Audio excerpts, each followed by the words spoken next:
My guest today is Ryan Phillips, who has gone hard for life in pretty much everything he's done. His story starts with playing international hockey and goes to spending time in jail for being an international weed smuggler.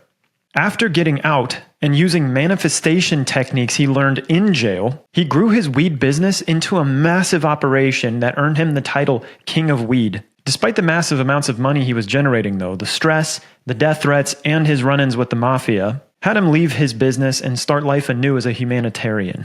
He traveled across multiple countries, promoting mental health awareness and crusading on behalf of those less fortunate. But even this was a cry for help and left him feeling worse than when he started.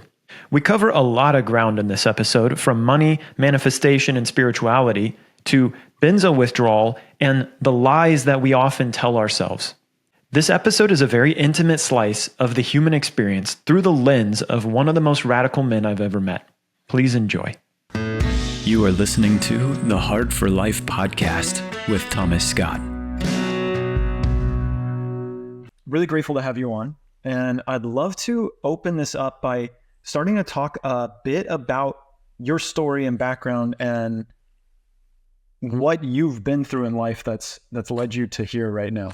Yeah, well, thank you very much for having me on the Hard for Life show. Yeah, my life's definitely been quite defined as hard, and definitely trying to smooth and soften it out. Especially in the present right now. I grew up in North Vancouver, Canada, and my dominating desire was to become an NHL superstar, the next Wayne Gretzky, Mario Lemieux, the best. I always had to be the best at what I did. And, left home at 16 to hit the junior ranks in Canada, the top junior ranks. And that first year really set the precedence for a lot of rough goes, a lot of hard-learned lessons. There was a lot of initiations, rookie hazing, drinking, drugging, sexing, you name it, that whole hockey culture.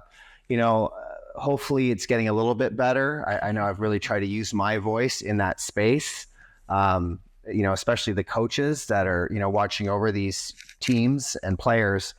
Need to be taking more precautions that, these are just young men that leave home with these big dreams, and those dreams can be smashed out pretty quickly by negative influences. And usually a lot of these times these coaches are trying to be positive, but really they're coming off negative. Yeah. These players are young and full of incredible possibilities in and out of hockey. We got to start, looking at these players more as the human and the heart within these players, not just what they can do on the ice as a commodity. Yeah.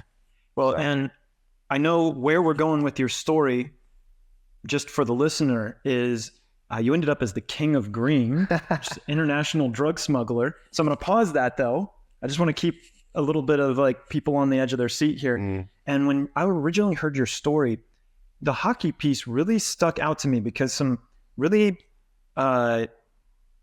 I imagine profound things happened when you were young in that hockey piece that might have led to some of the stuff that's going to unfold in this story as we unlock it later on. And one of those is you told me about the hazing that happened when you got on one of the teams that really started to, it seemed like it broke you a little bit. And do you mind sharing about that deeper? I could share 50 incidences, but I think the most demoralizing incident was 8 players butt naked being shoved into the back of a bathroom on a bus. And, we're, butt naked, and, it's an impressionable age too. I was 16 when that happened. And, you're around players that you look up to, that you're supposed to be part of a team, a collaboration that's trying to win. And I felt like the biggest loser. Yeah. And I remember not being able to look at myself in the mirror after that. It was just such a disgusting experience. And I know it's happened to a lot of players. Hockey seems to be with these weird sexual acts. Right. And I wasn't ready for that. I knew that there was hazing. Before I left home, I was kind of trying to prepare myself as a 16-year-old. Yeah. I was 15, almost 16 when I left home. And it was like, boom, right away, all these acts started happening. And I mean, I was rocked out of my body with more trauma, childhood trauma that I didn't even know was trauma. And now this. So it's crazy that stuff happens, you know, as teenage boys. And I don't think you were alone in that. I remember in high school showering in the guys' locker room, and one kid got a boner when he was in there. And he was ridiculed and hazed so hard for that he left the school. He literally dropped out of the school. And I imagine that really fucked him up. Like, even now, even if he's successful, if he hasn't worked through that shit, that will be affecting him long term. 100%. Yeah. I'm curious from your perspective, why, if you have ever thought about it, why do guys do that at that age? God, I mean, it's one of those things that, bullying in school, usually the person that's doing the bullying was getting on the other side of the fence, getting bullied. Yeah. And I mean, it's one of those things where it's insecurities. It's definitely one of those, like, at that age, like, that's one of the things I remember I was most insecure at that age around that, like my penis and what it looked like, you're new to this field of sexuality and sexual energy. And then you got these guys, and some are more developed than others, and all these things. So, well, absolutely. And it's one of those things, you're in the locker room and people are, you're in there with, 15, 20 guys all showering. Yeah.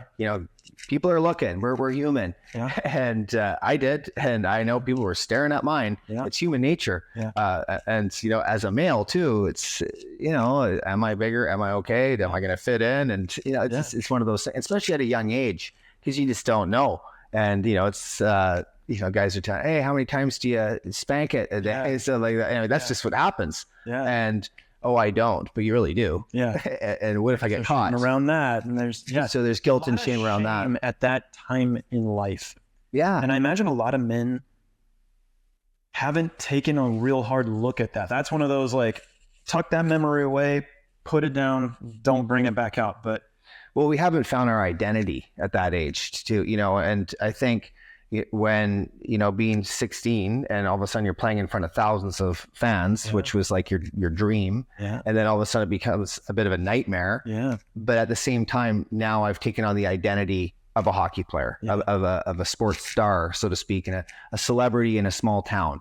And at the end of the day, we start taking on these identities along the way, and they're hard to shed when you realize that's not who you are. Yeah. So, it's one of those things where, all those things happen, then I went into a different profession, really like rebelling against society.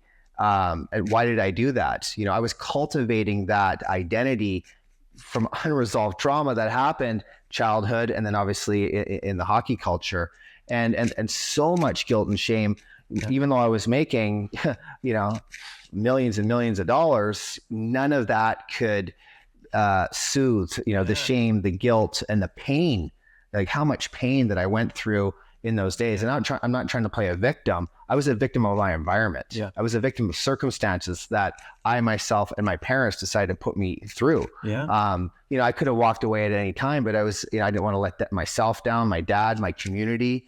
And, I had all these high hopes.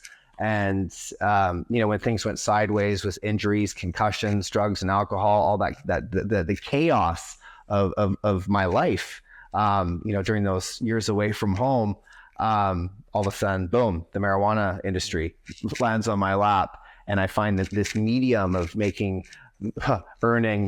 whatever, collecting, mind-boggling amounts of cash, straight cash, in a fast amount of time. It was incredible. It wasn't like it wasn't even real, but it was. And it was like the more I set my intention to earn this or that, it didn't matter what number it was. It just kept coming in. Mm-hmm. And I got, it was such a, I was one of the early pioneers of, I never sold marijuana in Canada. Everything went southbound. And, I just became this creative mastermind, that started a sales funnel that wouldn't stop. And shoe boxes turned into suitcases, turned into duffel big goalie bags and stuff. And, my biggest issue at the height of it was finding people to sit on my money. I didn't even know how much money I had. It got that big, having to hire a chartered accountant. I I mean, it was just everybody was riding their magic carpet around me, because I could just give. It was incredible. It was nuts, but it makes for if I can use those experiences in that game to make a difference in society, in humanity. Definitely saw a lot of dark things, and I'm really blessed that I'm still alive, having guns to the head and lie detector tests, and, over 100 associates and people and friends, overdoses and murders, you name it. I've definitely been through the ringer with that. So, by the grace of God, I'm here. And, I believe that if I can use my testimony for good, then, that's what God wants me to do, and keep rolling with that. I'm excited to go into that with you. And I want to really close that door for the listener. You have plenty of things available for people to learn about that part of your history. Yeah. The King of Green, you can see, and I'll link it in the bio, your episode on National Geographic about this. You've got many different stories online of your rise to power in the international weed smuggling business here in BC, and then your fall from that. And while that's a really fascinating and interesting story, that one's been covered. What I care about now is the post story of a man who has generated millions and millions and millions of dollars, but it was all done illegally. And I'm really curious about first of all, just what is your relationship to money? How do you view money? That's a good question. But there was years that, I generated over 100 million cash, and that was 100 million plus. That's a lot of money. Yeah. It's a lot of paper. You have an intimacy with this energy of money. Yeah. And one that I imagine is unique that a lot of people don't have, because everyone's chasing the dollar, right? But you've been able to just flip it on and have the floodgate come through, but it didn't work for you the same way that someone who's generated money in a different route might have. Well, I mean, that's the thing, is that the way I was doing it, it was a flood. It was an avalanche of money coming in. We talk about law of attraction, law of vibration, all the spiritual principles. I was using all those principles when I was in the marijuana industry. When I was in jail, I met a Japanese guy named Tojo. I'm 20, just turned 24. He's, kicking on my door saying, "Phillips, get out of your cell. Come up to my cell. I want to teach you a few things." Next thing you know, he's teaching me about the laws of vibration in the universe and how to meditate on how to, draw in whatever you want. And he's like, "I don't want you to get out and do the same thing." But, in my mind, I'm going to get out and do it bigger and better than ever, because I'm manifesting. I was manifesting it. Yeah. So I'd actually lay on this concrete floor in my jail cell. And a friend of mine in there, he's like, "You're going to be doing 500 every couple of days, 500 pounds, which generates, well over $500,000. And, I'm meeting contact after contact in prison. And, so when I got out, I was well equipped to build up an empire, like real quick. Yeah. And I mean, literally, everything I set out to do and put into manifestation mode in prison, I had it all within 3 months. Within 3 months, I had 4 pretty big programs rolling, and literally, many different ways going across the border. And, I was one of those guys too that, I was putting a lot of money into properties, into investments as well. I wasn't just doing that. I consider myself a big businessman. Who was I kidding? Well, was I kidding anybody? Because I had big businessmen wanting to do business with me that weren't in the marijuana game. So, guys that were doing stocks and real estate and whatnot. Because you have the cash, they don't care where it comes from, basically. Exactly. Yeah. And, during the mid to late 90s and up till about 2000, whatever, when marijuana became legal in BC, it was the cash crop. People that were making the big money usually had their hands in the marijuana trade. That's fact. Wow. And even when I got out of the marijuana business, I was, my relationship with money was, it just, for some reason, always came very easy to me. Like, us being magnets, the brain, a broadcasting and receiving station for the vibration of thought. Whatever we put out is going to come back in full manifestation to the belief program that we have set up in the mind, in the subconscious. So I think I kind of blocked a lot of my abundance train off though, because of what I saw money do such negative things to people. That's what I was wondering. Yeah. And, things happened where, I guess I became really fixated on helping people. Yeah. Going to third world countries. You were doing this while you were an international. When I got out, Yeah. I got out by the skin of my teeth. I told my crew that I was, I was running. Yeah. And that I can't do this anymore. I'm done. I was scared. I thought, I had threats on my life, the lie detector test, and people were dropping like flies. There was a huge gang war going on in the Lower Mainland and across Canada with some pretty serious gangs that I'm not going to mention. You don't think about, like, as a U.S. citizen, I don't think about gangs in Canada. Yeah, but you've probably looked it up online and seen some of the stuff. I mean, the Canadian organized crime is next level. It's a whole different animal. For me if I were to say a name right now, or even say a name, because that's which I never have, I'd have a bullet in my head. Wow. That's just the way it is. I mean, people see the mafia in New York and whatnot. Well, BC it's right on the level with that, maybe worse. And they're younger. They're all younger guys. But anyways, I'm not going to get too into that. I guess, with our environment, it plays so much of it's everything, who we associate with, who we bring into our dominant vibration. And, for me, I felt really guilty for having so much, and from the time of 20 to when I got out, and even past when I got out of the game, I could do whatever I wanted to do, whenever I wanted to do it. Money lost its meaning. I just grabbed 10,000, 20,000, 50,000. I'm going to Europe, 250,000, go to Europe. Like, it just never meant anything to me. Buying cars for everybody and, trips, like, here you go, because I just want everyone to be happy. Because I wasn't happy. So maybe the money would make them happy, or pay their bills for their credit card, this and that, house, car. It was nuts. I had that penchant to please, because, I felt like I was abandoned by my parents. I felt like they kind of threw me to the wolves with hockey. And I guess I had so much love in my heart, and I didn't know where I was. It's the only place I could really feel acceptance. Yeah. Was when you were giving people. When I was giving, because no car. So you were buying acceptance. I was trying to buy happiness. Yeah. Because I imagine you didn't have it from.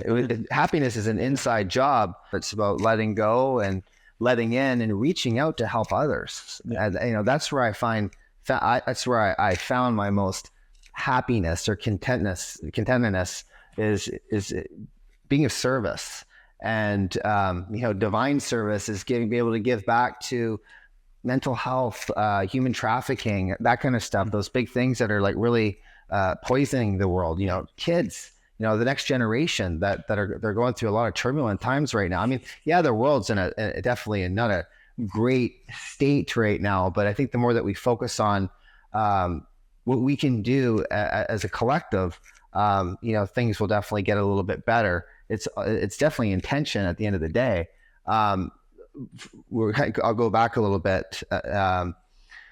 When I put my focus on helping people after coming out of that business, I find myself over in third world countries. I'm getting really connected to poverty.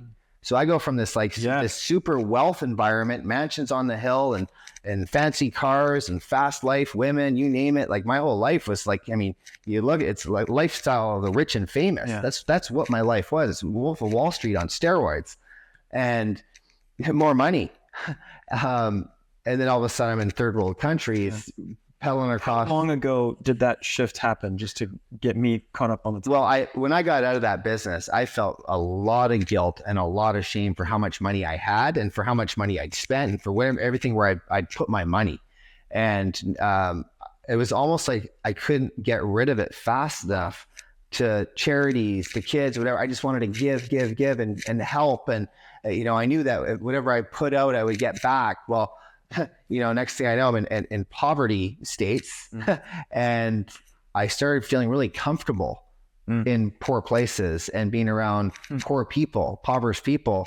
And, next thing I know, I give away my Rolex, give away my Breitling, give away, like all the. It's still that same pattern of like giving to receive love at that point? For that, it was for love. And, you know, I remember being in a shelter there's about 150 kids. And these kids were telling stories about being trafficked. And I remember just like, I was so happy that I was in a place where maybe I could help these kids. And I remember just bawling my eyes out, I got tears running down my face.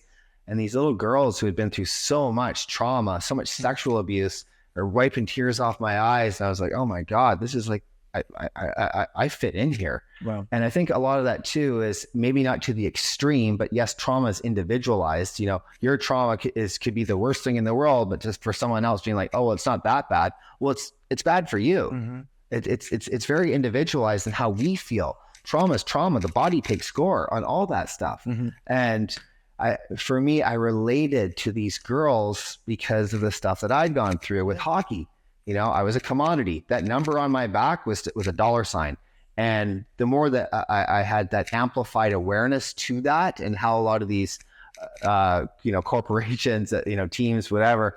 I mean, did they really care about me? I mean, did they? If they cared about me, like they knew what was going on. And it's you know, it's 50-50 hindsight. You know, when it gets into the, you know, the whole relationship with abundance, with money, that mindset. I mean, right now I'm on the mindset of attracting a lot of abundance into my life so I can be more of service. It's going to be a lot different this time around. You know, it is true. The more you have, the more you can serve. What's your belief around your generator abilities? What I mean by that is like, you've generated massive amounts of cash in the weed business. Yeah. Do you have the same belief in yourself around generating that way with other things that are in service? 100%, because I know that in that business, I was the best because I was a master connector. You know, I knew how to, you know, put the pieces of the puzzle into the puzzle. Yeah. I knew how to connect dots, you know, energy. I knew how to connect units of energy. I've heard the expression, your network is your net worth. Yeah. Yeah. I imagine what you're saying is something. 100%. Yeah. I mean, and I knew it. I was very confident and cocky to the, you know, I knew I had the best contact in Los Angeles. I knew I had the best in Chicago and New York. I knew I had the best ways to jump the border. And, you know, but the thing is, you know, when I did get out of that business and I was into other things, like I got into personal development, and boom, I was meeting guys at the top of the personal development game. Whoever I wanted to meet, boom, I'd meet them, boom, boom, boom. So I was setting the attention, and manifestation was coming very, very quick. So interesting. So I even see that, like, I've already connected you around benzos with one of the guys on the, who's, you know, I did that benzo episode with Chris Arnold. And not to interrupt your flow, I can even see it real time, like how you're doing that. And I find it fascinating. And I imagine what I'm hearing you say, and this is like a download for myself and for the audience, is when you become a connector, the floodgates of money open up in a lot. Absolutely. Yeah. And I really truly believe it is about, you know, it is serve more, earn more. It really is, you know, and nobody makes money. The only place that makes money is a mint. Yeah. So, I mean, we attract money. Money is to be attracted vibrationally through service, through connecting. In one deal, you can make $10, you could make $5 million. Who knows? And you weren't connecting through social media. You were connecting handshake to handshake. Handshake to handshake, literally seeing it in non-physical and bringing it into the physical. Where that started in the beginning was, I mean, I told my mom at the age of 5 that we're creators of our own reality. I told her that. And, you know, that's why when The Secret came out in 2006, I was on my way to Costa Rica, and my girlfriend, at the time, she was reading it. She's like, babe, you got to read this law of attraction thing. And I read it like the last leg of the flight. I read the whole book, and I was like, I've been living my life like this since the time I was born. It's like non-physical energy rippling off my skin, just like all these, you know, law of attraction master teachers talk about. We're all master teachers. Mm-hmm. That's the thing. We're always manifesting in the present moment. Right now, as I'm talking to you, I'm manifesting. You're manifesting. How'd you bring me into your life? Manifest it. Yeah. Henry, you know, all this, it's all coming into the same vortex. And, you know, there's a right to be wealthy and a right to be abundant. We can all have that. There's enough natural resources on this entire world. It's like a well-stocked kitchen that we can all be abundant. But it's all a belief system. It's all a mindset. I love what you're saying, and what's coming up. I'm having like a lot come through for myself on this. Yeah. And it's around how I've fallen into the trap of the online coach, where it's like use social media and Instagram to put my message out there, and people will come in if I draw, put enough ads and social, all of that stuff. That game is a heavily saturated game, and it's one that doesn't build true deep connection. You and I are going to have a much deeper connection now that we're here in person, sitting on my couch, having this conversation, than if we just got on a phone call, chatted, and then you name it. Yeah. And through that, trust is built. 100%. And when the trust is built, then you have real connections. And those real connections turn into dollar signs if someone's trying to manifest money. Yeah. And I think, like, for me, I love seeing people succeed, however you define success. To me, success is the Earl Nightingale said, success is the progressive realization of a worthy ideal. So, and it truly is, it's a journey. It's not like, okay, I got like $20 million. I'm successful. Yeah. Successful to me isn't measured in dollars. It's measured in the experience, having the experience, spiritual beings having a human experience. So here in this physical reality, being able to create from formless substance, like thought being energy, moving at an inconceivably high rate of vibration. So, match the frequency with the desire, all of a sudden, boom, you have the girl, you got the house, you got whatever. It's whatever you think about, you're going to bring about in real time. All we have is the eternal now. So, for me, I have a goal card in my pocket, for certain things that are coming into that I put back as I wanted to manifest a year ago. Yeah. They're starting to, blossom, now they started blossoming the second that I wrote it down. Yeah. And because you believe that so strongly, that's the key is so many people put the manifestation down, but they lack the actual belief in it. And I even see that with Henry, who we got connected through, who I've done a podcast with. Mm-hmm. When Henry does something, there's no question in his mind on the success of it. Yeah. It's just it's a law at that point. He's like, I'm writing this book, it will be a bestseller. It has no option to not be a bestseller. And he's not doing bravado. It's like his belief in himself and in his ability to manifest is so strong. This book's going to be a fucking bestseller. 100%. Your belief has to be unshakable. Yeah. That's the thing. Your faith and your belief, faith is obviously, visualization and attainment of the desire. Desire is the first step for manifestation. Desire is a triggering mechanism that breathes life and vitality into thought. So first have the desire, shoot that out into the universe through the synthetic imagination. The synthetic imagination ripples up to the universe.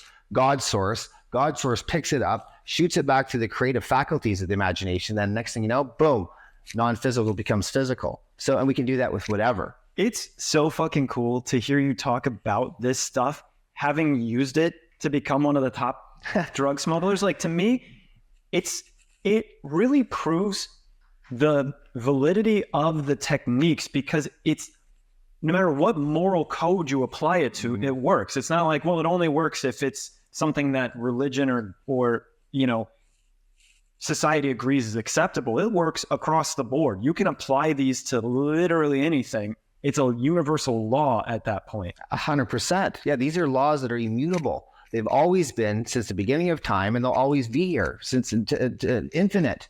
It's infinite wisdom that's been divinely given to us.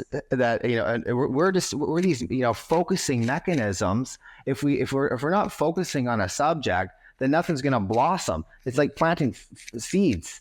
So to take this to a whole deeper level of depth, I want to talk about right and wrong, and I want to talk about the application of this technology. As I started really going deeply into my self-work, like scratching the deeper and deeper and deeper layers of my psyche, going into the deeper, darker areas, which is where our true power actually lies, is in the darkness, the things that we've hidden from ourselves.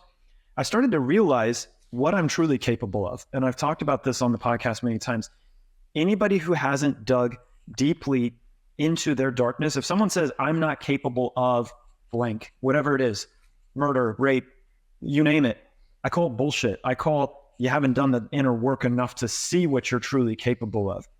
And oftentimes people are scared to go into that inner place to see what they're capable of, because they might find that they will enjoy doing that thing that is dark, that society says no is wrong. I've gone there. I've gone way deep down into it, felt it. And I really only trust people who have tapped into that. Me too. Because when you tap into it, you then get to choose. It's not unconsciously played out in your reality. You're actually saying, oh, I am capable of this. I can see how it is fulfilling in some way. I'm choosing a different path because that path is more fulfilling. And I'm imagining that you've really had an experience of that to a high degree, having gone into the marijuana business as deeply as you did, made enormous amounts of cash, and you're sitting here right now. My interpretation is that you're not planning to go down that path again. You might, but no. And that's because you went and checked it out, and you found just making the money wasn't it. It wasn't the answer. No matter how much you got to basically unlimited money, and you're like, yeah, this didn't do it for me. Yeah, it's funny that you say that, because I just had this vision that came into my into my imagination. That's true. It happened. I remember being over at the time a fair weather friend, someone who I thought really loved and cared about me, and I heard that he said a few things about me, and it got back to me there, and they weren't nice. I never called him on this. I never called him on it, and it basically was like, I only hang out with him for the money. Wow. And I remember I had a safe at his home, and I was paying him at the time. I was paying him $3,000 a month to live on that money. I was paying him another extra on top because he was throwing pounds on to go across the border. So he's probably making about $50,000 a month off me. I mean, whatever. Yeah. That's just the way it was. And I remember looking in. I went over to the house there, and I opened up the safe, and I remember looking at this stacked safe of all this money. And I mean, if you've ever seen, what $1 million looks like in cash and it's yours, it's like, I mean, to me, it was just nothing. It meant nothing. It was all, I mean, at the end of the day, money is just inert matter. At the end of the day, it's energy. Mm-hmm. And I'm looking at the energy of $1 million. I'm thinking, is that this place? This guy doesn't like hanging out with me. Like, this is all meaningless. And I remember just breaking down into tears. I just had tears streaming down my face of being like, what is this? Like, I got this friendship, and now do I question that friendship and this friendship? Like, who are my friends? My family, they can't stand me, but yet I'm, my dad's burying buckets of money in the backyard and going on vacations with my mom. They don't want me to do this anymore. I was so confusing.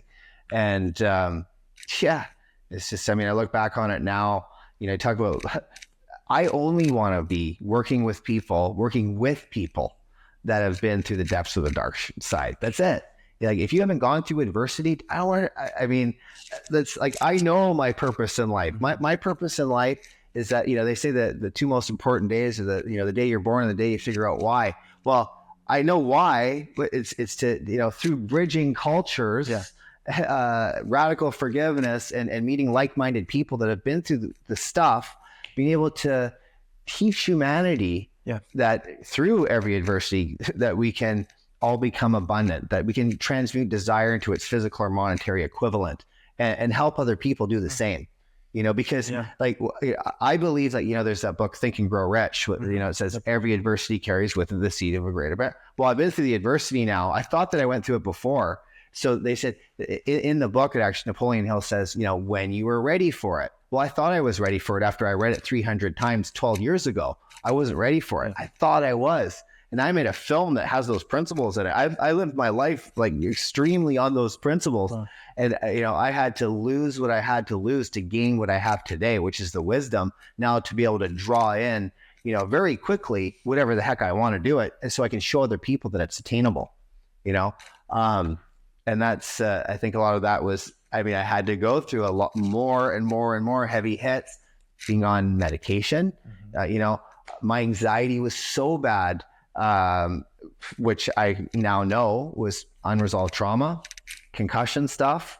And, next thing I know, I'm on anxiety pills and sleeping pills, whatever. And there was no way that I could be a master manifester when I got chemicals clogging up my vibe. My brain's clogged. It's not clear. And plus I'm sleeping half the day. And people take these to be clear, or at least think that's what's going to happen. But the points on your friend who you thought was your friend, really hit for me. It's something I'm leaning in. It's the dojo I'm in right now. Is this? I heard this statistic that 1 in 4 men have 0 close friends. Yeah. 0 close friends. It really hit. And that's why I started Brothership, which is my men's group, and other things like that, is to help address that. And what I'm hearing you say is at the peak of money, you have nobody you could count on or rely on. Well, that's because so many men, I know for myself even, I chased making money, thinking that when I had the money, then I would prioritize friendships or whatever. Well, if you didn't build those along the way, there's going to be nobody with you at the top. That's not when the real friendships come. The real friendships come through the adversity, when you're in the shit, when it's not working out, and you build up together and work with each other. And then you have a true friendship. And it's in the adversity when you can see if the person really has your back or if they don't. Exactly. Yeah. And that's when you know you have a close friend. Yeah. And who's going to love you when you have not that much? You know, like, you're really lovable when you got the mansion, you're throwing parties for 400 plus people, and the ecstasy's rolling around, the cocaine and the unlimited booze and the hookers and the all that kind of stuff. Yeah, that was my life. And once that was, all the DJs coming in, the flights to Ibiza and traveling all over the world and paying for all these tickets, of course, I was really lovable at that time. Who's going to love you when you don't have that? I'm so excited for the time in society where we stop glorifying that as like something that's worth attaining at all, because it's not. It's just so obviously not. It's such an empty shell of an existence. Back from a break. Where were we? Where weren't we? We have been everywhere, all over the map. It's funny. All over the map. I was I've always been passionate about creating. We're all God's highest form of creation as human beings.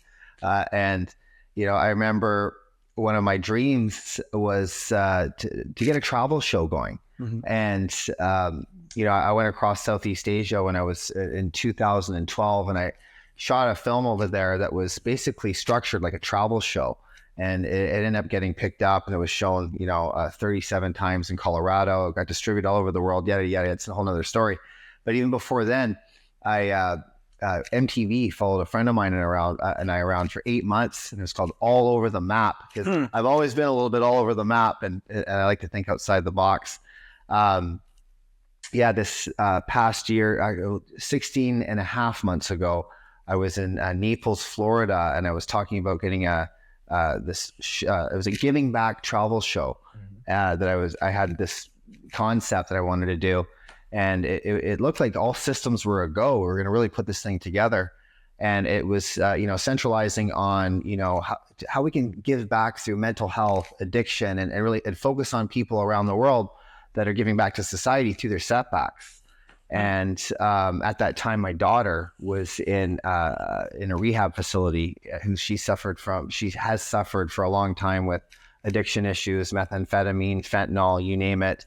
And it's gotten really bad over the past few years. Anyways, I thought she was safe and getting the right help. And all of a sudden, I get a phone call while I'm in Florida that she left. And it rocked me really bad as a father. You try to do the best for our kids. And anyways, I tell the gentleman who I'm talking about him show with, and he's like, well, how can you be going across Southeast Asia and riding across Canada and other countries on a bicycle for mental health and helping all these people, and you can't help your own daughter? And it really hit me emotionally.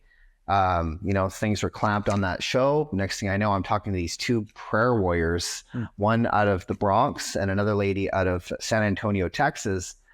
And, I was baptized when I was a baby, but I kind of lost my way with Jesus, so to speak. I mean, I always believed that Jesus was like the perfect human being that forgave us of our sins. And, I read the Bible when I was younger, but definitely wasn't being a righteous Christian by any means. And next thing you know, these ladies are on the phone just rambling off in tongues, and I felt this energy come in and through my body like I hadn't felt before. I felt the source energy before, where you get the hair standing up and you name it. Definitely when things feel in alignment. But this, I was in an emotional turmoil bag of and all of a sudden these ladies start they're speaking in tongues, and they're saying, you need to accept Jesus into your heart. And I said, okay, I will, I'll do it. Yeah. And so I said this prayer, and next thing I know, I'm off to Wichita, Kansas to try to save my daughter. And these people were going to be praying for it was going to be like a week's mission to get my daughter into this center called Veronica's Voice in Kansas City for trafficked women and substance abuse. I hadn't seen my daughter in almost 5 years up to that point. COVID and a few other, circumstantial stuff played into that scene. I got there, and a very turbulent flight, and it was all from the very beginning, from right when I landed. All of a sudden, all these things started happening. I felt like I was in danger. But I wasn't on hallucinogenics, and I'm driving around Wichita, Kansas, and feeling the danger, and yet I could see angel wings wrapped around my car, and I was like, "What is going on here?" And that still small voice, where now I recognize it to be the Spirit of God, the Holy Spirit, was really running the show on this whole deal. I lost my GPS on my phone. And I asked God, please drive me to the hotel. Next thing I know, I'm left, right, and I'm there. It was just some incredible stuff, supernatural. And, I was given a Bible on February the 11th of 1999 when I was playing in Kansas. And there was 3 Christians on that team that year, and they would pray before every game and take a lot of heat from guys on the team. I said, well, I'm going to start praying with these guys. And just so they wouldn't get bugged. Yeah. And I did, and I did feel something back then. So maybe the seeds were planted, because one of the guys who was right next door to my stall, he was my stall mate right here, gave me a Bible, the Bible I was talking. So February 11th, 1999, he gives me the Bible. I'm remembering all these things while I'm in Kansas. And anyways, 7 days go by. My daughter says no, she's not going to go to this facility. Fly back to Vancouver feeling complete shame and a failure as a father, as a human being. I don't think I've felt that low since I went to prison. Wow. And all my trauma came up just spilling through at the top of the bottle. I was feeling I don't think I've ever felt that low. Yet the Spirit of God somehow had been woken up in my heart, where it was like this complete humility, and like it was indescribable. So she ended up going 2 days. She ended up going 2 days later down to Kansas City, and then all these things started happening. I had these crazy Jesus encounters. Wow. My favorite hike in North Vancouver is called Corey Rock. And I always said, I'm going to the top of the rock. And so I'm very depersonalized. I'm coming off benzos, I'm starting the benzo taper. And I'm like, God, where do you want me? I feel that rush of energy, that spirit again, top of the rock. So I drive my vehicle to the top of the rock to do this hike. I go around this parking lot 5 times. I finally find the last parking spot. Go up to the top. I remember saying this prayer, putting my hands out, being like, Jesus, if you're there and this is all real, what do you want me to do? And da-da-da-da-da. And next thing I know, I meet these 2 guys, 100 meters down on the way back down to the trail. And they're like, can we ask you about spirituality? And I was like, yeah, well, everything's energy and source. No, we want to stop you right there. Jesus is the way, the truth, and the light. That's, da-da-da. Okay. And they're like, how much farther to the top of the trail? 100 meters. Oh, you haven't done it before? No, it's our first day on ever doing this. Divine appointment. Next thing I know, I go to church with these guys, meet all these parents that I used to tie their kids' skates and So now I'm at the Bridge Church, and just crazy. So I had all this incredible Jesus Christianity experience. I got baptized about a week after going to church that first time, and told my testimony in front of 500 plus people. There wasn't a dry eye in the house.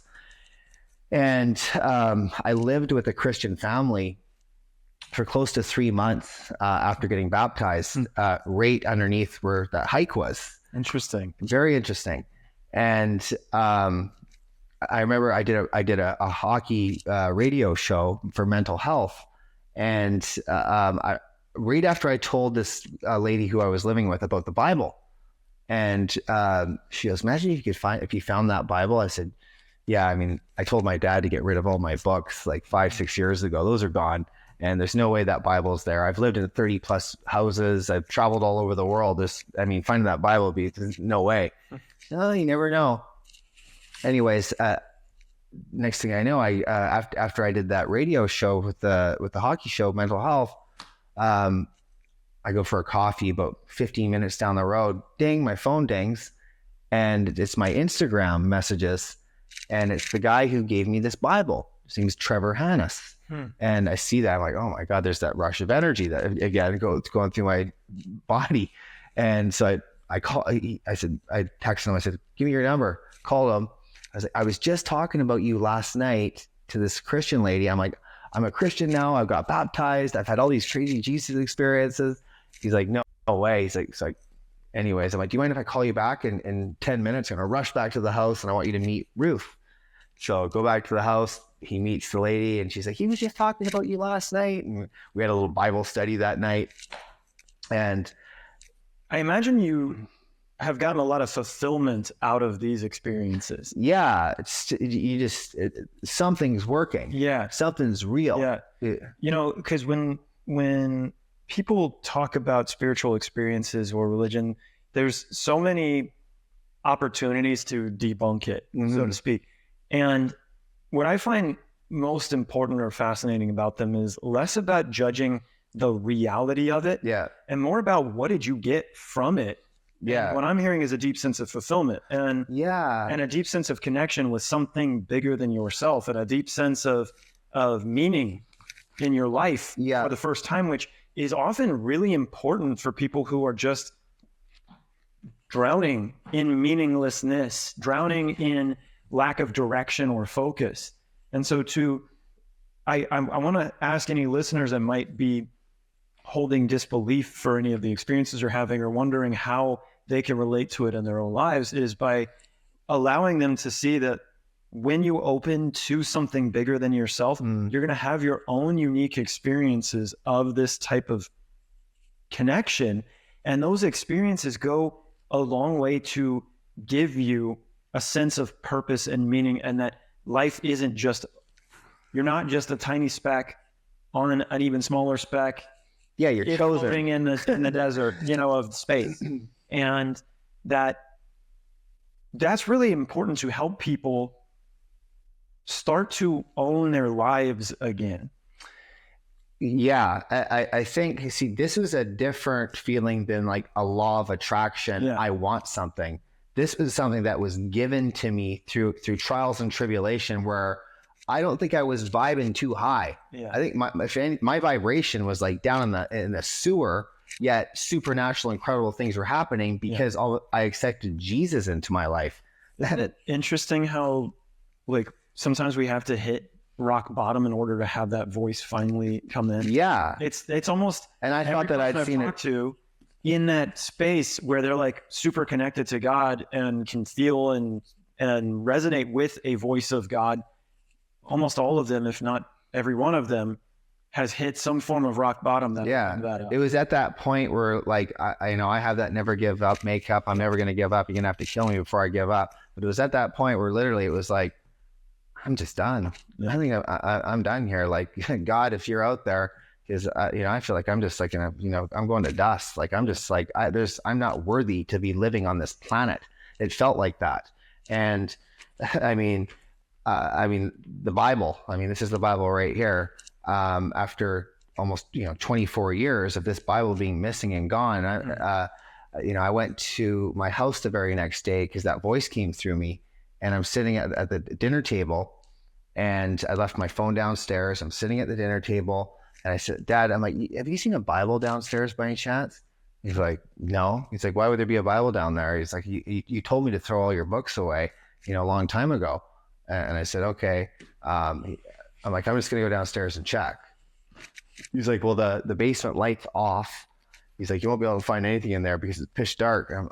By then I'd already been downstairs. So I go into the basement, and I hit I was about to know is these 3 baskets. So basket number 1, and I'm just feeling around. I can't see anything. Put basket number 1 down. Okay. Then basket number 2 onto basket number 1. And then I felt that rush of energy coming through me again. And I put my hand in, which was a basket. And the second I touched this, I didn't even know it was a book. The phone went ding. The nanosecond I touched this book, which is the Holy Bible. And I took the Bible into the light, and I literally opened the page like this, Ryan Phillips right here. Wow. Colossians 3:23-24 by Trevor Hannes, February 11th, 1999. Wow. And that rush of energy came through me again. But the phone ding, that's what brought me into the light. Well, the nanosecond that I touched this Bible, Trevor dinged me on the phone. That's cool. So I took a picture of it so I could prove that I touched it and I wasn't losing my mind. Yeah. And, I told my mom and my dad, I got to go real quick. Flew back to Ruth's place where I was staying. I was like, Ruth, found the Bible. And she's like, oh my God, God is good. This is incredible.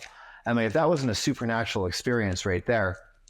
Anyways, week and a half later, 10 days, almost 2 weeks, I fly to Texas where Trevor's living. And by the grace of God, through all this and some more stuff that happened down there, we had about 16 hours of footage that we filmed. That's going to be put into a testimony for the whole world to see.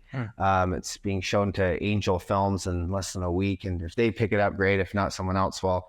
But it'll put that king of weed to bed. Yeah. And it's actually my full testimony with this Jesus, with Christianity. So, I've been really following that faith.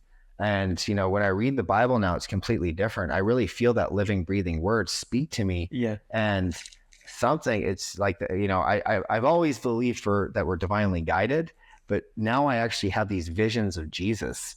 Wow. And, the last time I had visions of Jesus was on hallucinogenics. Yeah. When I was on, 15 grams of psilocybin or ayahuasca, but I've been having visions of Jesus fully and completely sober. It's been a crazy ride. Incredible. I appreciate you sharing it, because a lot of people, I imagine, are scared to stand in their truth around certain things like that out of fear that people will perceive them as crazy, or that they're just, what's the word? Religious? Yeah, but they're delusional. Yeah. And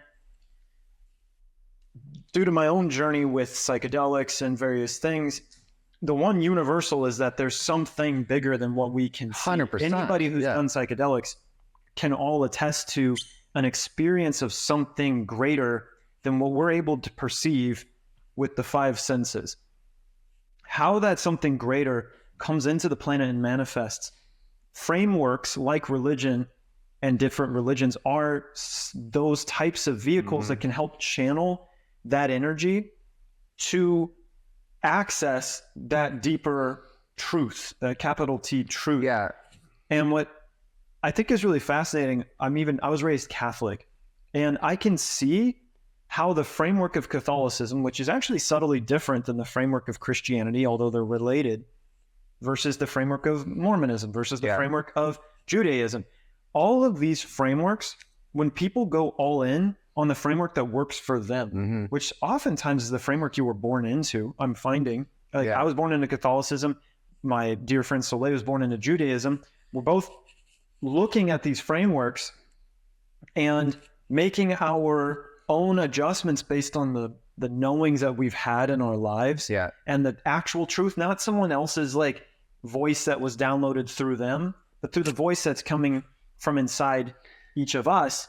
We then are able to use that framework to get to a deeper even deeper truth. Yeah. And you don't stop at wherever the religion is, as far as it can go. You can keep going further and deeper and all of that. Yeah. I mean, I, especially when I got out of the marijuana business, I was in this, this huge like thirst for spiritual liberation.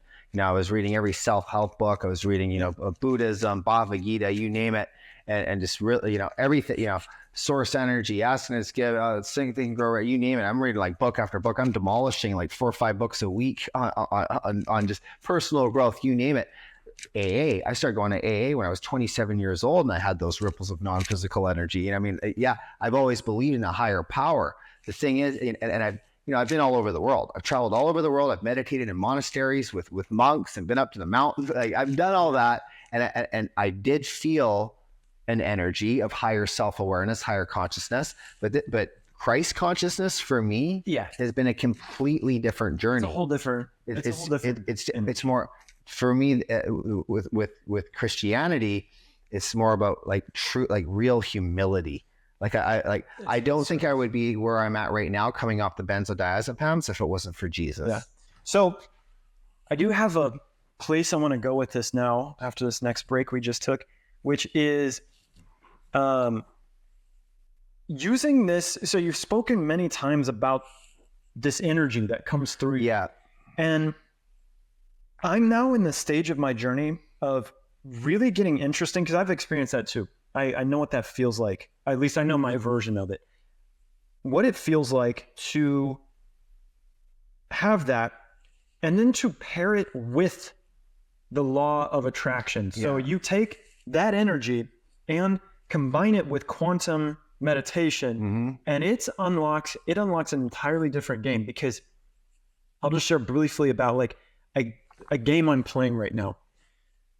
I've been using the law of attraction for quite some time. It's manifested some very incredible things in my life. Yeah. I have a career that is the most fulfilling thing. I've got my purpose. I've got my woman. I've got my beautiful home. All these things, those are all material. When I start to tap into a deeper spiritual purpose, connection to the divine, all these things, I start to tap into service. I tap into purpose. Yeah. And then I can use law of manifestation techniques to amplify my purpose and my service. This is something new I'm playing with.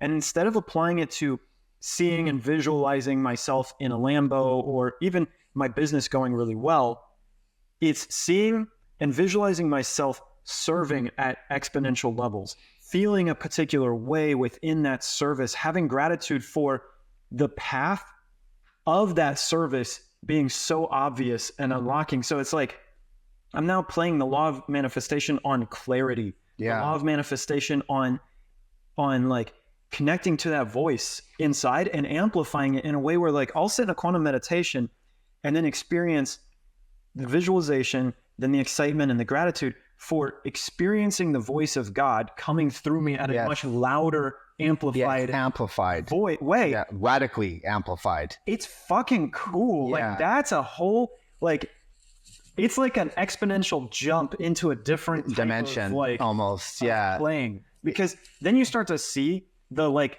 Lambos and the money and that kind of thing as such fucking boring, easy. So many people have played that game for so long, and it's not actually interesting. No, that's actually really easy. That's the easy stuff. But I find, like what you just said, what it does is it actually unlocks the science of deliberate intent.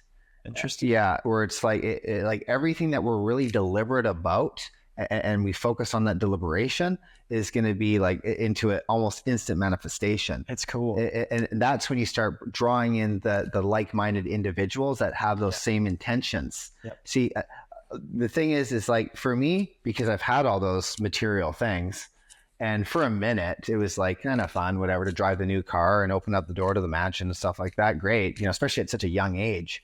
But then, like where I'm at right now, how I'm using law of attraction is to be able to travel the world with deliberate intent of serving others, like whether it's going to help children in a third world country with human trafficking, mental health, whatever it is, and not doing it by myself, but being able to do it with a group of like-minded people that's going to, show people collectively that we need to bind together and come together more, unify more as one. You know, I believe we really are all one here. We're connected to everything, attached to nothing. You know, like everything's connected at the end of the day. But it's about, so we can actually connect ourselves into the field. You know, we can get into that field of awareness. It's like, it is just that well-stocked kitchen. It's like, okay, yeah, that. Okay, I need that. It's like the ingredients of a cake, you know? So you put out the intention, the ingredients are going to be given to you, and then it's up to you to make the cake and then put it in the oven, and it comes out, you know, under God's will. You know, it's like, because my will doesn't do a whole lot. It's when my will meets God's will that creation becomes incredible, you know, and then you really feel the goodness of it, the goodness of God. So as I've been I love what you're saying there, and I agree. And as I've been deepening into this work, what I've been finding is that how I amplify that voice. So just manifesting, often for me, what I experience is the next action I need to take in order to make a manifestation happen. It's not just like, poof, I'm like in a different dimension where I am the guy already living that. The action that I need to take to be that person is readily available to me. So how that action played out as I speak about these quantum meditations is to amplify that voice inside me. I realized very recently that I've been lying to myself pretty heavily for many, many years. I didn't know. I've been doing this spiritual work for a long time. So to have this realization that I've been lying to myself and actually lying to others at the same time has been what's kept that voice quiet. So for anybody listening that is wanting to connect to that voice deeper, it really just comes down to how much you lie to yourself and lie to others. Because as we lie to ourselves, we stop listening to that.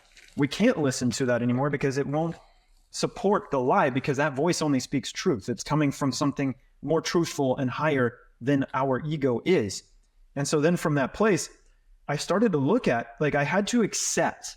So like, if anybody's listening, or even if, I don't know if this is resonating with you, but I had to first just start to open to the possibility that I was lying.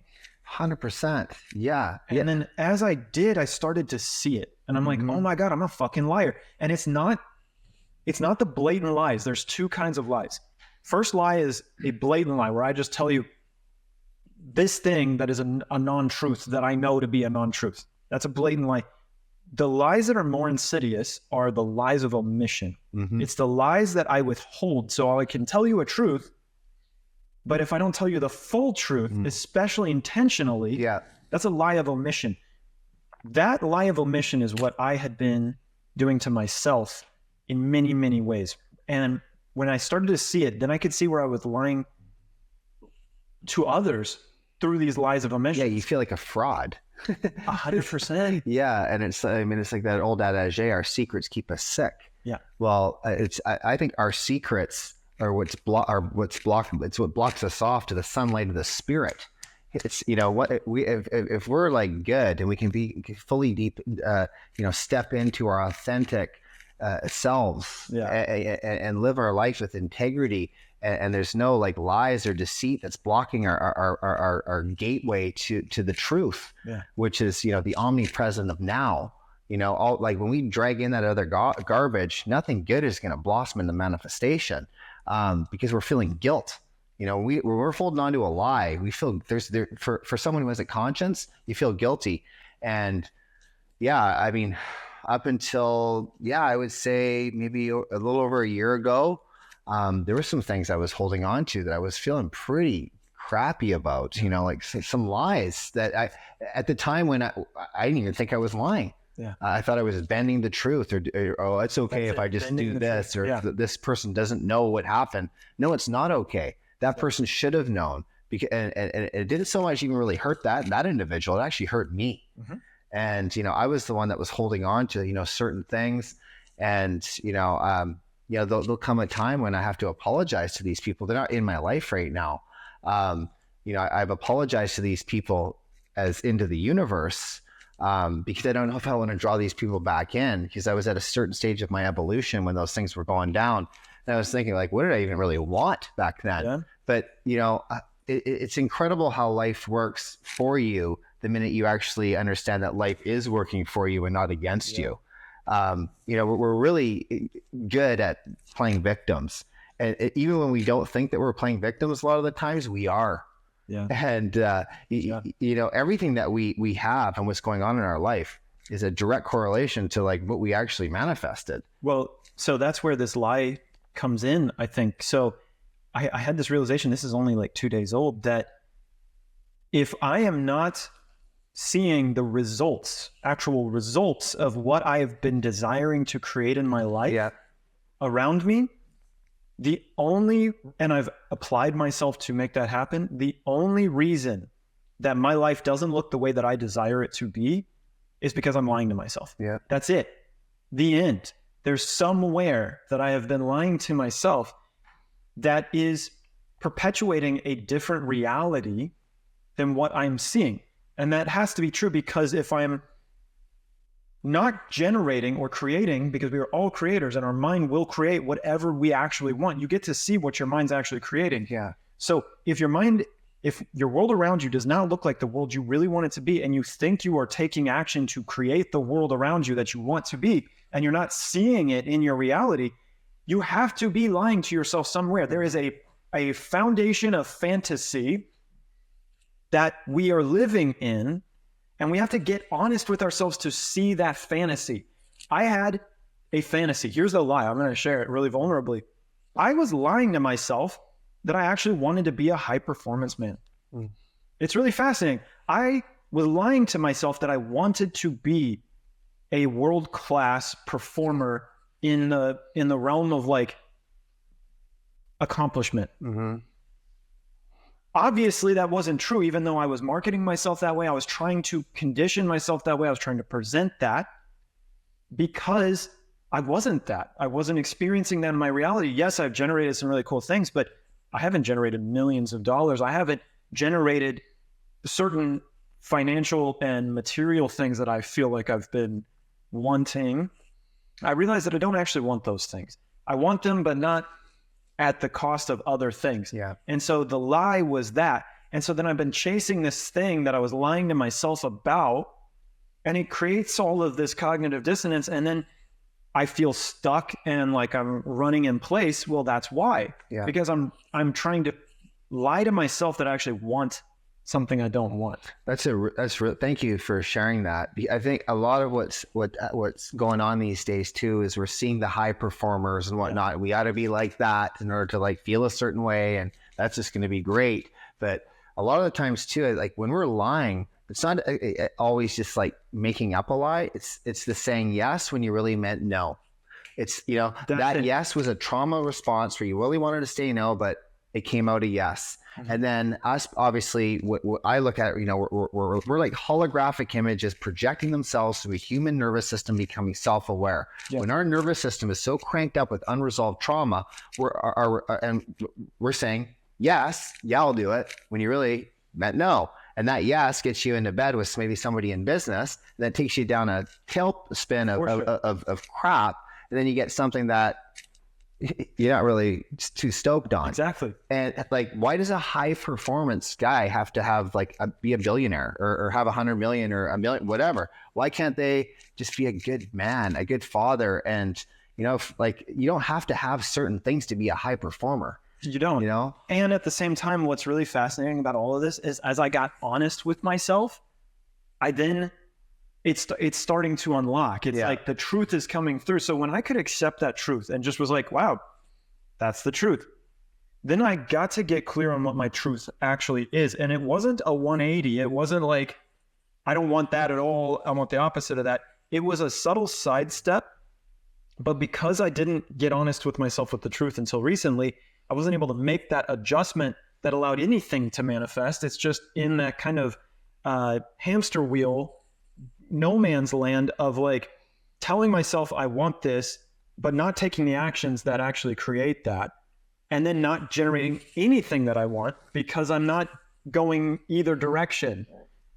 And when you can really look at the real truth, and the only way to do that is to look at your actual reality. So you look at your life right now, in this moment, and you see what you've created, then you look at what you are trying to create, and you get really honest about your truth around that. Yeah. And then when you do and accept that truth, you then can make subtle adjustments and go, okay, I thought I wanted that, but I really actually want something a little more, it's not all the way over here, although maybe it could be. It's maybe like this. And then you can really go and start taking those actions. And in just a few short days, I have way more energy. I'm taking way more actions that are way more aligned towards the real thing because I'm actually excited for it. I'm like, oh, I actually... Because you're feeling in alignment. And the thing is like a lot of people, if I would have known earlier in the game, I would have been trying to create my legacy when I was 20. Yeah. You know, that like, but you know, now I'm looking at where it's like, okay, now I don't want my legacy to be the king of weed. I don't want my legacy to be some hockey player wash up. Yeah. I don't want my legacy to be the mental health guy that went across countries to help people. Even going back to that, I mean, I was experiencing mental health issues from anxiety, concussion, PTSD stuff that I didn't even know. 2019, I go across 4 countries. I was going to do the world, but then COVID hit. I look back on it now thinking like I was trying to be this like help everybody and doing all these interviews across Canada for mental health, and I did a TED Talks on that as well. And when I really look back on it, I'm like, I was actually just like, that was like a big cry for help. I was just going to say, you're just trying to help yourself. I really was. And, you know, I think about how I was feeling, you know, some of those days. I mean, I went across Canada in 2 months, 61 or 62 days, I think it was. I planned on doing it 60 days. It was like 61 or 62. I remember the last 2 days I cycled like 250 kilometers. It was a lot. Yeah. But I remember thinking a lot on that journey. I mean, the divine synchronicities that were even happening on that journey was incredible. Some of the conversations I was having, and how your vibe can change too, even on that, because a lot of the talks I was having was about suicide, bipolar, all this like crazy stuff. So it was a really emotionally charged ride. You take on a lot too, especially when you have the weight of a nation, so to speak, on you. Yeah. You know, people in Canada knew I was doing that ride. I didn't make the big announcement, but it started getting momentum, you know, as I started going. And man, I remember there was times I'd be up in the Rockies, or, you know, Canada's a big country. Yeah, it's huge. And I'd be by myself and pull over. I'd be just exhausted. I'd be like heaped over my bicycle, just like tears streaming down my face, being like, God, I hope someone just helps me. You know, like I need help, you know. But then, like, you know, a few hours later, I'm in front of CBC or a big, you know, national network talking about mental health, I mean, whatever. And I'm like, really? If they would have saw me a few hours ago, I'd be like, throw me in the psych ward. I'm a mess, you know. And you know, I believe that the whole thing with mental health too is there's so many people out there that are misunderstood. There's so many misdiagnoses. You know, we're getting prescribed pills that we shouldn't be taking, and you know. I mean, I was taking 4 or 5 benzodiazepines going across Canada and smoking cigarettes. Wow. Yeah, I was a train wreck. No one saw that side of me, you know. Yeah. The cameraman who was filming it, you know, he filmed the whole journey. But yeah, I mean, that's the thing. I've been there too. Like it's when you talk about the good mental health advocate. Yeah. You know what I mean? If they would have, the mental health advocate, show him when he's at his weakness, having the cigarette or popping benzos. Because that's, you know, that was me. It's for me, if I'm very anti-prescription drug, like that's, no kidding. I'm very much against them. And I believe there are other methods for people to treat these things. It might even be a controversial thing to say, but there are a lot of ways to treat various things. And I know for me, I went in and got therapy. I even had shit experiences with therapists where like I got a therapist because I had suicidal ideations. I talk about this on a past podcast. I go into the therapist and I tell him, I do not want drugs. I'll work with you, but under no circumstances are you to prescribe me any drugs because I have addictive personality and I will absolutely try to get drugs. Yeah. So if we're going to do this, you got to promise me not to prescribe me drugs. And he's like, yep, no problem. Within about 2 months, prescribes me Adderall. Yeah. Then I can't sleep. Then he prescribes me Valium, a benzo. So I'm taking benzos to sleep from the Adderall I'm taking. And then I start having schizophrenia. like psychosis because of these two things. So then he starts prescribing me antipsychosis drugs, which are hard antipsychotics. Yeah. Shit. That stuff is fucked up. So Adderall plus Valium plus antipsychotics. And I am so grateful that one of the side effects of this antipsychosis drug was that I could not get an erection because it was the thing that I started to have that experience. And I was like, whoa. No matter how fucked up mentally I am, if I can't get a boner, I'm not going to keep taking this fucking drug. No kidding. And thank God I did it because that shit's poison. That's what it is. It's like fucking with all your neurochemistry in so many ways. And so many people like yourself and like my friend Chris have been prescribed these things like benzodiazepines, and then they come off of them and the withdrawal symptoms are hell.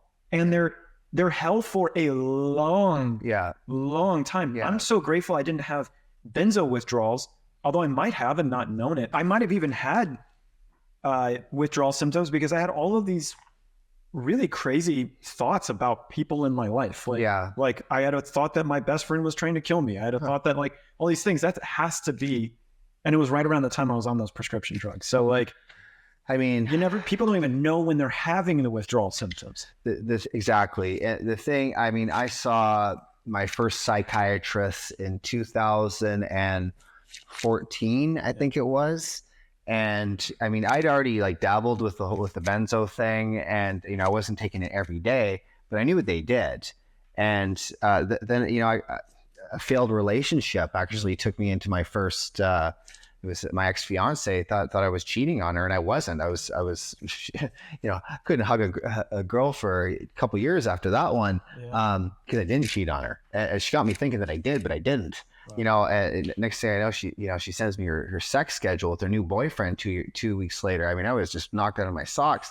Yeah. And, you know, the doctor told me I was bipolar. Real quick diagnosis too. Yeah. And then I said, no, I don't want to take antidepressants. And he goes, well, we'll put you on benzodiazepines. And okay. So, and, you know, I just get my butt handed to me by this gal, and she, you know, told her I was bipolar. I'm like, no, I think I'm really fucked up. Yeah. And you know, I was taking too many of the benzos and they sure worked, but it didn't say on the box. Feel fucking great. It was like getting a warm hug. I was like, oh God, if I could just feel like this all the time. I loved benzos. Everybody does. Them. Who doesn't like benzos? I haven't heard anyone say that they don't like them. I found out that the vet can prescribe dogs Xanax, and it's the same shit, but it's $15 for a whole bottle of Xanax, whereas you get it from the pharmacist, and it's, I don't even know how much it is these days, but it's crazy. It's expensive as hell. So I was stealing my dog's Xanax because they'd prescribe my dog Xanax for thunderstorms. It was fucking... Well, Pharmacia, Big Pharma, whatever, they got a big plan. 92 million benzodiazepine prescriptions in the U.S. alone last year. There's something not right with that. There's only 350. Let's just, exactly. 350 million people in the United States, 92 million prescriptions. Get out a calculator, and that's like that's just 92 million benzo prescriptions. Then you got all the antidepressants and Adderall and everything else. So Big Pharma, you don't think they're cleaning house on that one there? And you wonder why their country's in so much debt. Let's just say they're making $20 on each prescription. $20 times 92 million. Do the math. I mean, for myself, I was prescribed lithium. Yeah. Didn't take it. I said no. But then I was right about to go across Canada. I tell my psychiatrist, I'm going across Canada. What do you think about that? I think you should. I think that's great. You'll inspire the whole country and the world. Yeah. But you should take the lithium. I'm like, well, I said no, I didn't want to take antidepressants or any of the, the mood stabilizers. He's like, but you should with the benzos. So I was like, all right, well, I'll try. And I remember, BC to Alberta, it's about 15 days. And I got into about the middle of Alberta there. And I was on the lithium, and I was feeling so off and so sick, and taking the benzos. And I was wearing a black shirt. And I was doing an interview in Brandon, Manitoba. And I remember seeing the interview, and it looks like I have a camouflage shirt. It was salt that was bleeding through my shirt. and all my skin, I was wondering, my skin was dark, but it was really salty. And that was the salt coming out of it was the lithium bleeding out of my skin like battery acid. Because it was really tingly around my skin. And I didn't even know what was going on. I didn't even know the symptoms of getting off benzos back then. Yeah. You know, so here's this mental health advocate going across the country, hopped up on, you know, crazy amounts of lithium, benzodiazepines. I mean, I don't know, to this day, I mean, God must have been on my side the whole time, because, you know, I was having to speak a lot to people, and, you know, a lot of what I was saying rang true, because I shared a lot of my personal experience with, you know, abuse, trauma. I was very informed about trauma, because I've lived a lot of it. But as far as the pharmaceuticals go, you know, now. Well, you were a big advocate of them. I saw it, even that you sent over a video of you on television. Yeah. And you were like, you were sharing how much of an advocate of pharmaceuticals you were. They really were like the best thing that happened to you. And I had no idea. Yeah. I was so messed up that I was willing to take anything that would make me feel less messed up. So if I felt even still messed up, but not as much as maybe I should, because it's a mind fuck, I thought that, oh, my psychiatrist is on my side. Well, now I know my psychiatrist is not on my side, because he dumped me because I told him I was getting off benzos. Now I'm sitting here with you almost 2 months off benzos on my own taper, which has been hell, but I'm off them. I can sit here clean and sober on absolutely nothing today and say, like, there's a place for benzo. Is there a place for a benzo? Because they're like, well, if you go into, like, you know, for an operation, you need to sleep. Why don't you give you something else to, you know, lighten the load or whatever it is, you know, or to sleep? It doesn't have to be a benzodiazepine, because a lot of the people that get addicted to benzodiazepines, they start getting addicted to it in the hospital. I have a friend from way back who, she got in a car wreck and they gave her oxycodone. Yeah. She became a heroin addict. I know lots of people that's how their heroin addict journey starts, is they get in some sort of painful situation and the hospital prescribes them oxy. It's incredible. They're so quick to prescribe you something that's going to be a quick fix. And then that quick fix becomes they also don't have a protocol to get you off of that. They don't. They don't. And like, if I were to see, as I would say, a fairly intelligent human being, if I were to saw that there was on a box or on the bottle, take only for 2 weeks. It doesn't say that. It doesn't say that on the bottle. My psychiatrist never said, well, you should only maybe take this for about a couple of weeks and then get off it. No, they don't do that. No, they don't want you. They don't. And then, so next thing you know, a decade goes by, and I mean, keep upping. I remember, like, this fucking psychiatrist, I'm actually angry about it, even though I've processed it many times, that this man was so out of integrity, and that he has a license to keep doing this stuff with other human beings. And so many times when I talk about the medical industry, I even find myself like, oh, there's not, you know, not all doctors are bad doctors, not all psychiatrists are bad psychiatrists. I don't fucking want to have to keep making that disclaimer when I talk about it, because we don't know. We don't actually know, like, how many people are, like, how many psychiatrists are actually taking the time to start to learn about how to treat this stuff from other angles. I hope there are, but I don't know that a lot of them are, because a lot of them are really bought in on the Western medicine path right now. And if I even say that benzos are a bad thing, it becomes like you're attacking people who have mental health issues. And it's like, fuck that. There are so many other treatments, because I went down that path to find them. I actually did it. And you look at, I would say, more than 75% of everybody that's taking the benzodiazepine have more issues now than they did before they started. For sure. And I can say it as someone who has lived experience, now that I've come off the benzos and I'm almost 2 months off them completely, is that when I get a little bit of anxiety, it's amplified probably 10 times, even 100 times more than I did have before I actually took the benzo 10 plus years ago. Exactly. And look, granted, I've had addiction issues in the past. My addiction issues, I believe all addiction, the core root of all addiction is unresolved trauma. When I go, and I'm a huge proponent, is like, when you say I am, that means you are. Yeah. So when I went to my first AA meeting and you have to say, I am an alcoholic, the minute I say I am, that means I am. Well, I haven't had a sip of alcohol in 8 years. I've had other gaps of sobriety with alcohol, that whatever, but I mean, I got alcohol, so I'm not an alcoholic today. Yeah.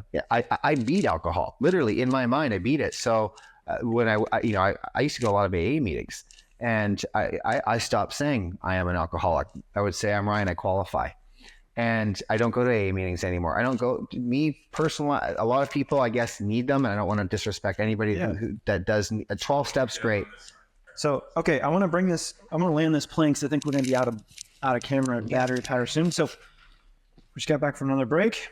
And I want to close out this idea on the psychiatrists and how they aren't looking at the types of, I say they, as a collective, thanks to Big Pharma, we all know, we get it, money, blah, blah, blah. They aren't looking at the alternative paths for two reasons. One, it takes a little bit longer. It's not a super quick fix. But two, it doesn't generate money. It doesn't generate a lot of money to go this path. And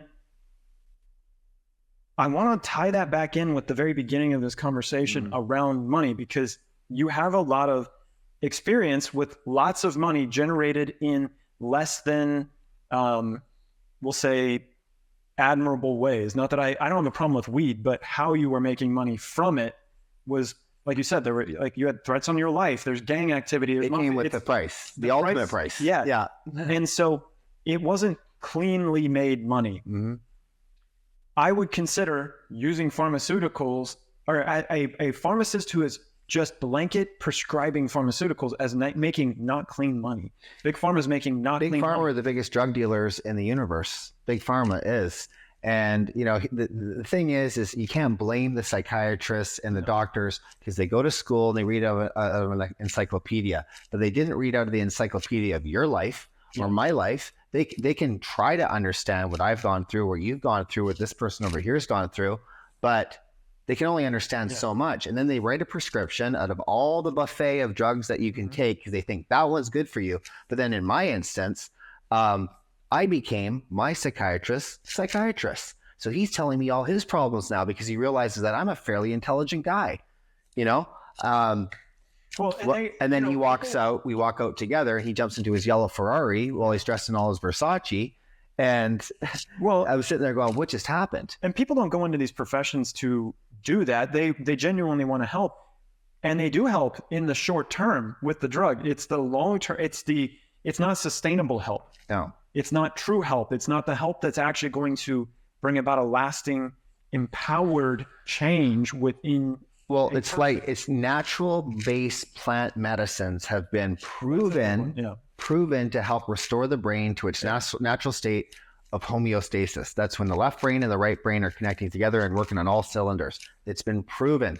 Low doses of psilocybin, ayahuasca, exactly. Bufo, yes, these things are all very viable treatments for this stuff. Well, I flew over to Malaysia to do a TED Talks on mental health after going across Canada, and I touched on natural-based plant medicines, and I did a lot of research on that before I actually spoke the truth of that. But they took that out of it's about 6 minutes of my talk was actually put towards what natural solutions were, and then they cut that right out. They released the TED Talks, but it's about 6 minutes short. Now, I mean, I've done a lot of microdosing with psilocybin, and I've felt it has helped me in certain times of my life. Where I'm at now, I'm not taking anything. Should I be taking something? Maybe, I don't know. But if I'm not, I'm not. And if it's working, it is. And right now it is. I'm not taking anything. I mean, if you would have asked me 57 days ago, if I'd be 57 days off benzos, I'm on my first little vacation ever in the last decade without having to pack a bottle of clonazepam. Congratulations. So thank you. Win. Yeah, it's a huge win. It's a huge win. And I want to believe, I want to have the hope and the faith that my best days are ahead, because I feel that even though I've done some pretty cool stuff in the last decade,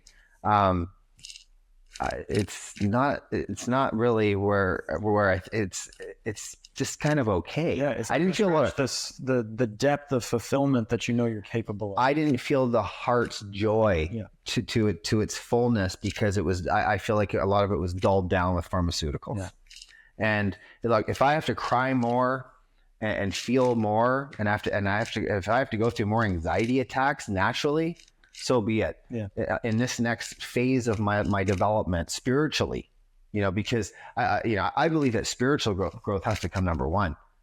You get your spiritual bank loaded and stacked up, where you're connected to God, connected to source, connected to your higher power, whatever it is that you're in, then I truly believe that, that's your spiritual health. You make that first priority, and everything else starts to kind of like dominoes, starts to happen for you in the present moment, because your awareness is more in tune. Yeah. You're in tune with the infinite. You're in tune with all that is. And, all these drugs, I believe, they're all man-made. Yeah. They don't come from the earth. So you're putting something into your system. I don't think any human system is designed for these chemicals long-term. Not long-term. No. Yep. And in the short term, with absolute care and precision, just like you wouldn't go and take bufo or ayahuasca every day. Exactly. And even mushrooms. You're not going to take mushrooms or LSD every day. You microdose them for extended periods of time, but even then, you got to take periods off and all those sorts of things.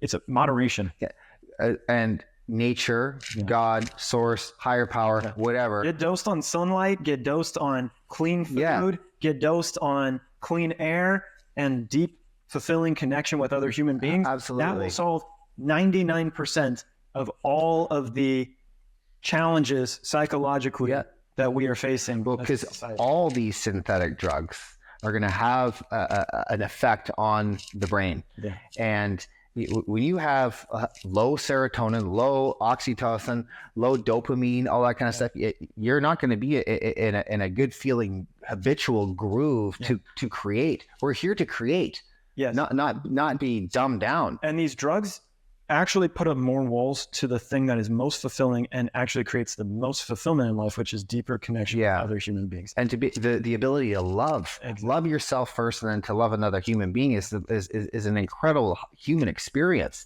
And I know, I have to be really real here, is that I have hated myself since I started taking those pills. Self-hate coming like nonstop. And being like, wow. And I'm really starting to kind of realize it even more with coming off these things now. I'm like, holy crap, I can't believe how much I've hated myself to put all this garbage in my system. Talk about the ideation. I mean, at one point when I first started coming off this, I was seeing myself hanging in the closet. If I had a gun beside me, a good idea to me would have been to put it up to my head and pull the trigger. It was that bad. I mean, when you're going 3-4 days, no sleep, with the akathisia, rolling around all over, sweating your bag off, and reliving stuff that you kind of forgot about. So you're going into past traumas as well. And you've traumatized yourself with the pills and everything that's gone on, and you're stringing events and because we think in patterns. And you're like, how am I going to put my life together? Okay, begin life anew. Where I sit today, it's like I feel definitely more, I feel very liberated. That for a long time I was like, I mean, what's the point? Starting from scratch or whatever, what's that even going to look like?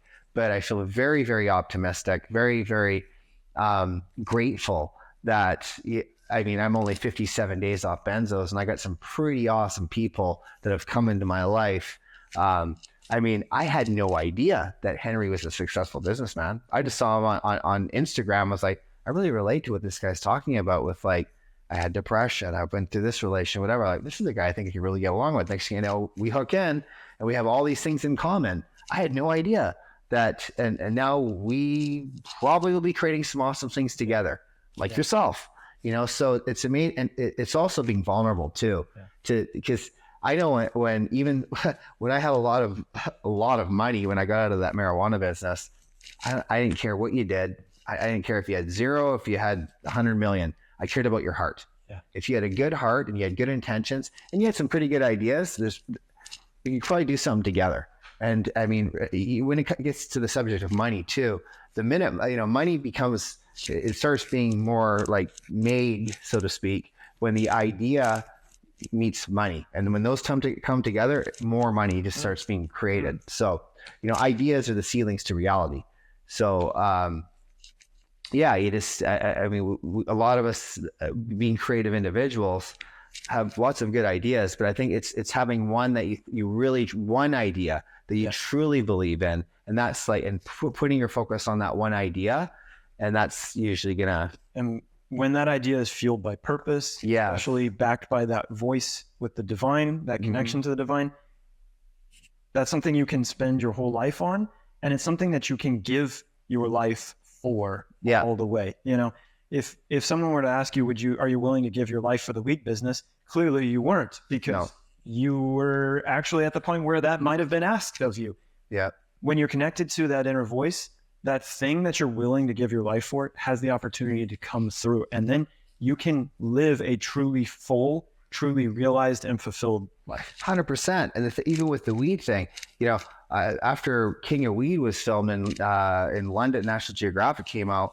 I mean, I was getting offers left and right. Weed company, oh, we want to do this. I mean, I could have done that. Yeah. But no, it's not your legacy. No, it's not my legacy. Next thing you know, Ryan Phillips' name's on a weed brand. Yeah. Even if it did make hundreds of millions of dollars, big deal. Yeah. So I'm not Ryan, the weed guy. That was identity number 2. Yeah. Identity number 1 that I took on was hockey. Identity number 2 was the weed guy. And identity number 3 was a humanitarian. I'm not the humanitarian. I'd love to do more humanitarian things, but I'm a child of God. I'm in tune with the infinite. I'm not on pills anymore. So let's see what we can create. Amen. I think that's a beautiful place to land this plane. Yeah, me too. Ryan, thank you. Great show, by the way. I appreciate you. And to you, listener, thank you for joining us on this episode of the Hard for Life show. The show. We're going with show from here on out, which I'm really excited because it is a show. And can't wait to have you on again, Ryan. Absolutely. I look forward to it. I'm only a hop, skip, and a jump across the ocean. Yeah. Thank you, brother. Thank you. We'll see you on the next one. All right. Bye, everybody.